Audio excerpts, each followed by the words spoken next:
होली के त्यौहार को लेकर इस बार मुरादाबाद रेल मंडल प्रबंधन ने विशेष तैयारियां की हैं, जिसके बारे में मंडल रेल के सीनियर डीसीएम ने बताया कि होली के त्यौहार को देखते हुए विशेष ट्रेनों का संचालन किया जाएगा। ऐसी कई ट्रेनें हैं जो मुरादाबाद जंक्शन से होकर गुजरेंगी, जिसमें यात्री सफर कर सकेंगे। इसके अलावा ठंड के मौसम में कोहरे की वजह से जिन ट्रेनों को कैंसिल किया गया था, आज उनको भी रिस्टोर कर दिया गया है। इस तरह कुछ विशेष ट्रेन चलाने और कोहरे के कारण रद्द हुई ट्रेनों को रिस्टोर करने से यात्रियों को सुविधा प्रदान की गई है। इसके साथ ही जिन ट्रेनों में मुसाफिर अमूमन ज्यादा सफर करते हैं, रेल प्रबंधन की ओर से एसी ट्रेनों में कोच बढ़ाने के बारे में भी विचार किया जा रहा है, जिसमें वेटिंग लिस्ट कम हो सके और लोग आसानी से अपना सफर पूरा कर सके और अपने गंतव्य तक पहुंच सके। इसके साथ ही सीनियर डीसीएम सुधीर सिंह ने कहा कि यात्रियों की सुरक्षा को लेकर जीआरपी और आरपीएफ को अलर्ट कर दिया गया है, जिससे किसी भी स्थिति में यात्रियों को परेशानी का सामना न करना पड़े। उन्होंने यात्रियों से भी अपील करते हुए कहा कि किसी तरह की कोई परेशानी हो तो उन्हें रेल ऐप, ट्विटर या रेलवे हेल्पलाइन नंबर से सूचित कर सकते हैं।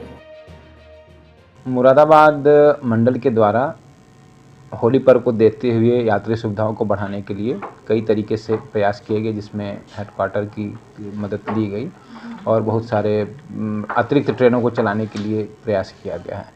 तो अभी हमने एक सीट शेयर की थी, कल भी अभी निकाली थी। आपको भी बता दें कि हमारे यहाँ मुरादाबाद से मंडल से 22 ट्रेनें ऐसी हैं जिनसे होकर यात्रा कर सकते हैं आप। अतिरिक्त ट्रेनें ऐसी हैं जिनके द्वारा आप अपने गंतव्य तक पहुँच सकते हैं। तो ये इसमें कुछ ट्रेनें 3 ट्रिप के लिए, 4 ट्रिप के लिए, जैसे भी है। होली में कुछ जो जाने वाले रहेंगे, वापस आने वाले रहेंगे, दोनों लोगों को फ़ायदा होगा।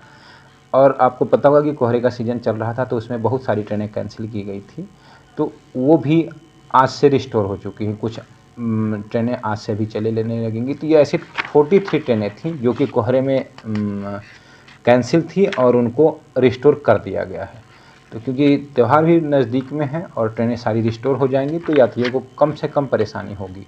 इसके अलावा हम लोग प्रॉपर मॉनिटरिंग कर रहे हैं कि जिस कोच में, जिस ट्रेन में ज़्यादा डिमांड है, ज़रूरत से ज़्यादा है, और अगर अतिरिक्त कोच लगाने की उसमें कोई संभावना बन रही है, तो उस पर विचार करके आपसी डिपार्टमेंट के सहयोग से अतिरिक्त कोच भी लगाया जा रहा है, जिससे वेटिंग लिस्ट कम हो रही है और मैक्सिमम यात्री जा सकते हैं उस ट्रेन से।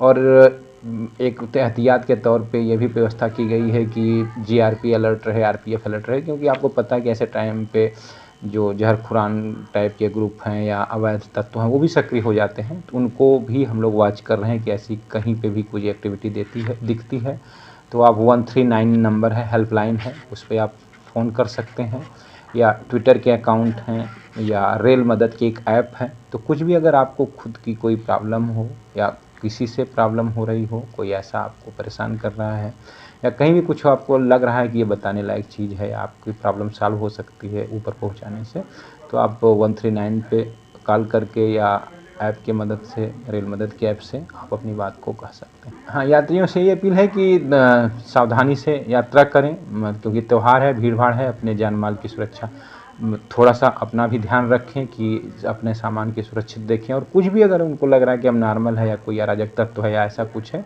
या बिना टिकट के यात्री है या ऐसा कुछ दिख रहा है, तो आपको जो 139 नंबर पे आप बता सकते हैं कि यहाँ पे इस ट्रेन में, इस कोच में, यहाँ ये प्रॉब्लम आ रही है, कहीं सफाई की प्रॉब्लम अगर दिख रही है, तो सारा तुरंत अटेंड किया जाएगा, तुरंत कराया जाएगा और उसको जितनी जल्दी सही होने के लिए जो भी काम करना पड़ेगा सब किया जाएगा।